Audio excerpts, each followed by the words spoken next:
So we talk a lot about a language-rich environment. That sounds a bit strange. It's not like a cake full of really yummy language. It's it's just how you can make language look appealing and attractive in the environment that the students are in. So these are just some of the ways that you can add to the attraction that language has for the learners. And obviously, we're not just talking about English here. This could be English, but also it's a way of valuing the learners' home languages. So a few things that you can do to promote multilingual approach in classroom. One of them being, as Andrew will just tell you about. Sorry, yeah, right. So the first thing is I mentioned this before. So just observing students, what language do they use among themselves? If you've got a large class particularly, it can be really challenging to actually know the background of your students. So by listening to students in the corridor or in the playground, you might find out more than you can if you have a big packed classroom that is difficult to move around. So another possibility is by doing a kind of survey. You could draw a table with first find out all the languages that students know, and then put those languages down the left-hand side of the table, and then maybe put the names of students across the top, or if you have too many students to fit on a table, just put a tick for each language that a student speaks. Maybe you could put them in teams to do this, and just make it a kind of group work activity where you get answers from groups and then you tick what language a group speaks. So maybe that would also help with one of the questions that we got, like how do you know which home language to go for? So if you know who speaks what language and how many speak that language, it might also help you to make that decision. Sorry, Andrew, just carry on. No, carry on. Yeah, good idea. Great. So another thing is just by having charts of alphabets of different languages. I know that obviously we need to bear in mind things about alphabets. With it's useless if somebody knows the name of a letter but not the sound of the letter. So knowing the sound of the letter is so much more help for learning a language. Mm. So I saw a lot of alphabet charts when I was in Sikkim, Andrew. So Lepcha and Bhutia, they were not related to sounds, but yeah, it would have been really useful had they been related to sounds. But they did have charts. Some of them students made, some of them the government provided them, but they were really helpful. You can always compare. That was good. I think we've got a picture of one of them later on, and that obviously using pictures that the students know the name of the picture is one way of getting around just relying. The easiest way to do is just greet people, let them know in their language that we value their language and it's okay to speak in their language. So one of the ways is to greet people. We can pick languages every week and then you can do some bits in that language.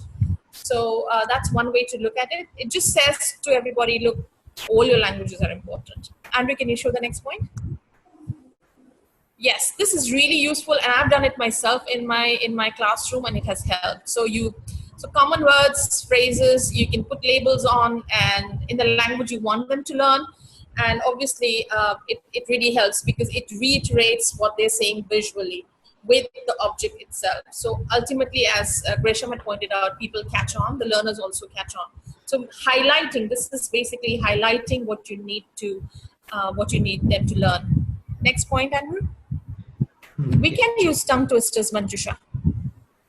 Multilingual wall. So phrases that you commonly use in the classroom or in the environment around us. For example, can I borrow a pen, or what's your name? And you can have all these, like thank you. I mean, I love the way in which thank you is said in different languages. So you put them on the wall and the students should feel free to use any.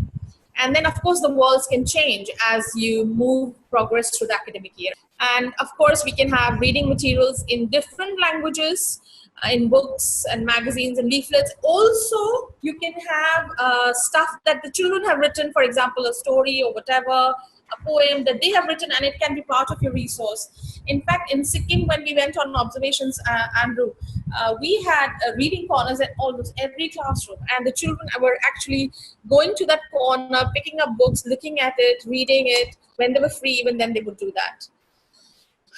And another great thing would be using multilingual dictionary. You can make multilingual dictionary with your children. So say, for example, you have a topic that you want to teach. So words related to that can be your own dictionary and the way you want to organize it. So topic-wise, it can be done, or it can also be done with using anything that you really want. Fine. So you may have heard the term code switching.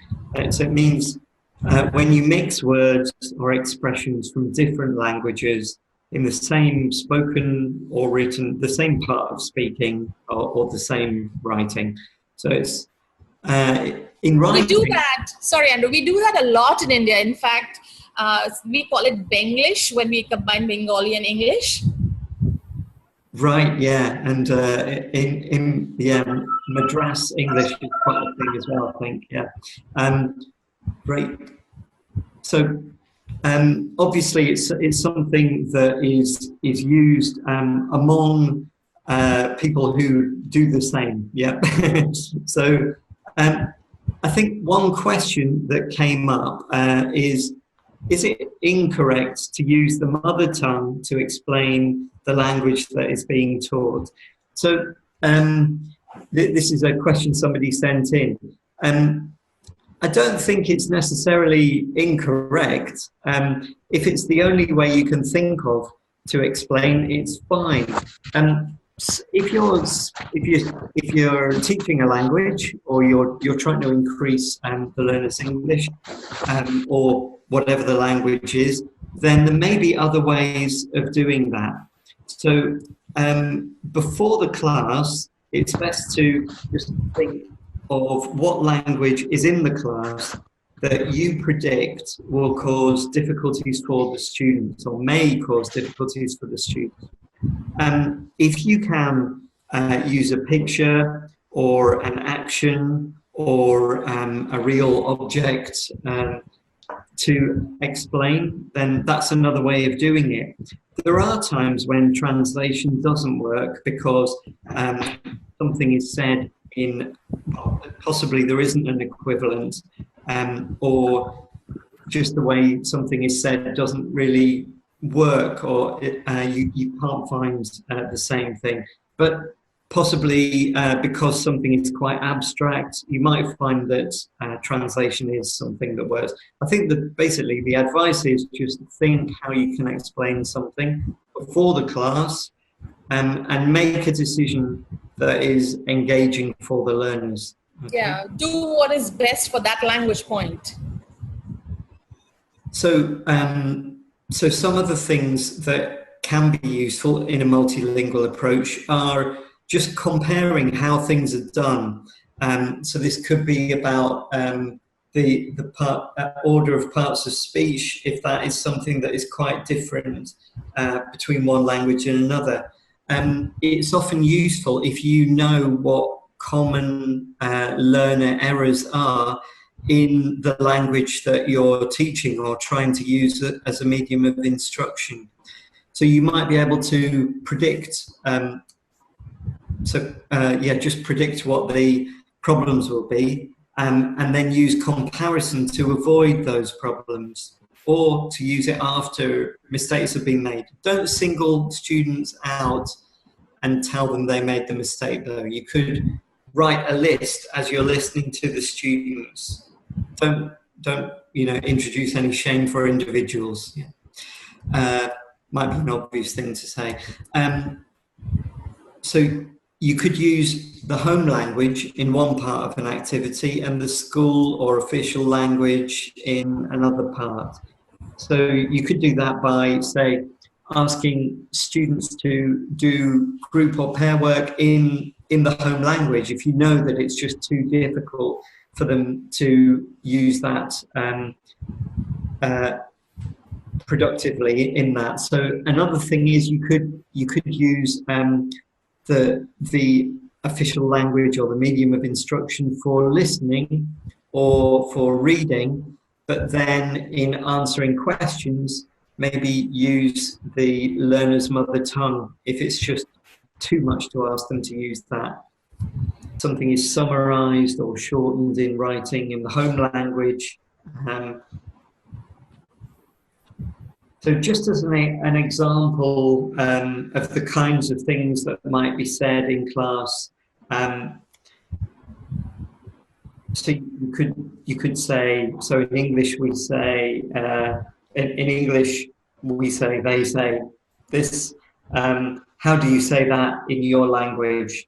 That can be a useful check because maybe it can be a way that you can, if you don't know the language yourself, you can use students who you know their comprehension is better than other students in the class to explain things to the students around them. I think one big category was all about what the medium of instruction should be and how multilingualism relates to that.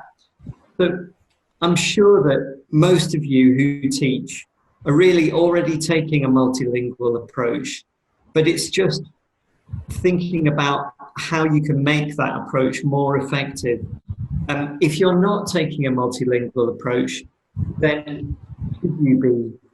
Do you really know that the students are understanding everything in the monolingual approach that if you're using one, is that working? Yeah, and how do you know? The main thing is you need to have the end point. What do you want your learners to be able to do? So once that is clear, then the path to reach that place is also clear.